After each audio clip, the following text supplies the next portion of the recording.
नमस्कार दोस्तों, 10 नए प्रश्नों के साथ मैं आपका साथी नथमल जहांगीर। आपकी तैयारी का आकलन करने के लिए इस वीडियो में मैंने एक अलग ही तरीके का प्रयास किया है। यह प्रयास आपको कैसा लगा तो पूरा वीडियो देखने के बाद अपनी राय है वो कमेंट बॉक्स में ज़रूर लिखें और ये भी कमेंट करें कि आपके 10 प्रश्नों में से कितने प्रश्न सही हुए। तो पहला प्रश्न हमारा है, इलाहाबाद प्रशस्ति का लेखक कौन था? तो इसका उत्तर आपके ध्यान में आ गया होगा।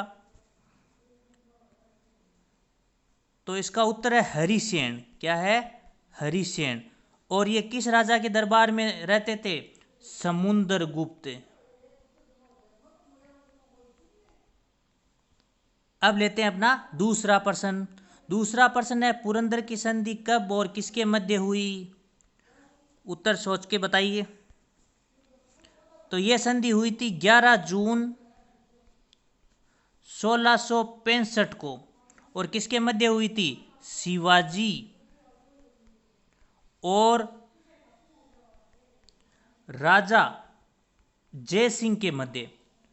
और इस संधि द्वारा शिवाजी को अपने 35 किलो में से 23 किले हैं वो औरंगजेब को देने पड़े थे। अब लेते हैं अपना तीसरा प्रश्न। तीसरा प्रश्न है, किस राजा के दरबार में बीजादित्य नाम का कवि रहता है?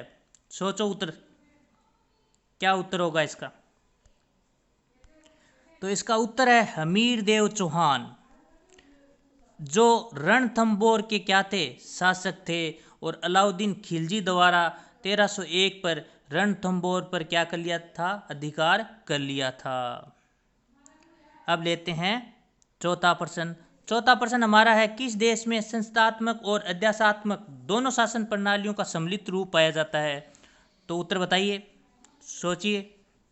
तो इसका उत्तर क्या है? स्विट्जरलैंड। अगर आपको पूछ ले संस्थात्मक का तो ब्रिटेन, और अगर आपको पूछ ले अध्यासात्मक का तो है अमेरिका। तो तीनों तरीके के उत्तर इसमें आ गए। ठीक है। अब लेते हैं पांचवा प्रश्न। पांचवा प्रश्न है बहुत महत्वपूर्ण प्रश्न है, काफी बार परीक्षा में आ चुका है। कोई विधेयक धन विधेयक है या नहीं, इसका निर्णय कौन करता है? सोचो। तो इसका उत्तर है लोकसभा अध्यक्ष, जो ये निर्णय करता है कि कोई विधेयक धन विधेयक है या नहीं है। और एक अनुच्छेद है अपना 93, इसमें यह कहा गया है कि लोकसभा के सभी सदस्य मिलकर अपने में से ही एक को लोकसभा अध्यक्ष चुनेंगे। और ये भी बता दूं कि ये दो धन विधेयक होते हैं, ये सर्वप्रथम लोकसभा में ही पेश किए जाते हैं। अब लेते हैं अपना छठा प्रश्न। छठा प्रश्न है, राजस्थान में सफ़ेद सीमेंट के कारखाने कहाँ कहाँ पर है? बहुत आसान सा प्रश्न है, सबके दिमाग में इसका उत्तर आ गया होगा। तो पहला दो कारखाने अपने, तो पहला जो कारखाना वो कहाँ पे है? अपने गोटन नागौर में ही है। और दूसरा जो कारखाना वो कहाँ पे है? वो है खारिया खंगार। ये कहाँ पे है मित्रों? ये है जोधपुर में। कहाँ पे है? जोधपुर में। ठीक है। अब लेते हैं अपना सातवां प्रश्न। किस शासक को यूनानी लेखक अमित्रोचेटस कहते हैं? ये भी बहुत महत्वपूर्ण प्रश्न है। पिछली जो सेकेंड ग्रेड भर्ती है उसके जीके के जो पेपर में ये प्रश्न आया था, और रीट के लिए भी बहुत महत्वपूर्ण प्रश्न है। बताइए उत्तर। तो इसका उत्तर है बिंदुसार।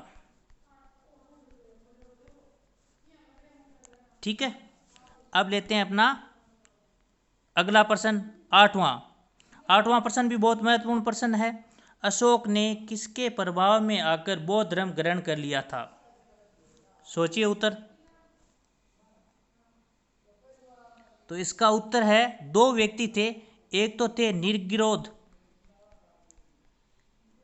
और दूसरे थे उपगुप्त, जिनके प्रभाव में आकर इन्होंने बौद्ध धर्म ग्रहण कर लिया था।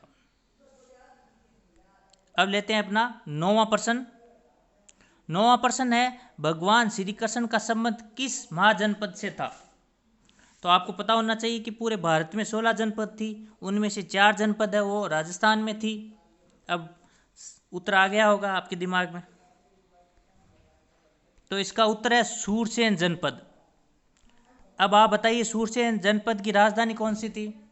तो उसकी राजधानी थी मथुरा, और मथुरा पे यदु यादव वंश का क्या था? शासन था। तो अब लेते हैं अपना 10वां और अंतिम प्रश्न, जो बहुत आसान सा प्रश्न है, सभी मित्रों को आ गया होगा। इंडिका पुस्तक के लेखक कौन थे? बहुत आसान सा प्रश्न। तो इसका उत्तर क्या है? मैगस्थनीज। और ये किसके दरबार में थे? चंद्रगुप्त मौर्य के दरबार में थे, और सेल्यूकस निकेटर के क्या थे? राजदूत थे। इससे संबंधित भी आपको प्रश्न पूछ सकता है। ठीक है, तो ये प्रश्न आपको कैसे लगे, और इस वीडियो में मैंने जो अलग तरीके का प्रयास किया है, उत्तर नहीं लिखे, ये प्रयास आपको कैसा लगा ज़रूर बताएं, और कितने % सही हुए वो कमेंट बॉक्स में ज़रूर लिखें। धन्यवाद।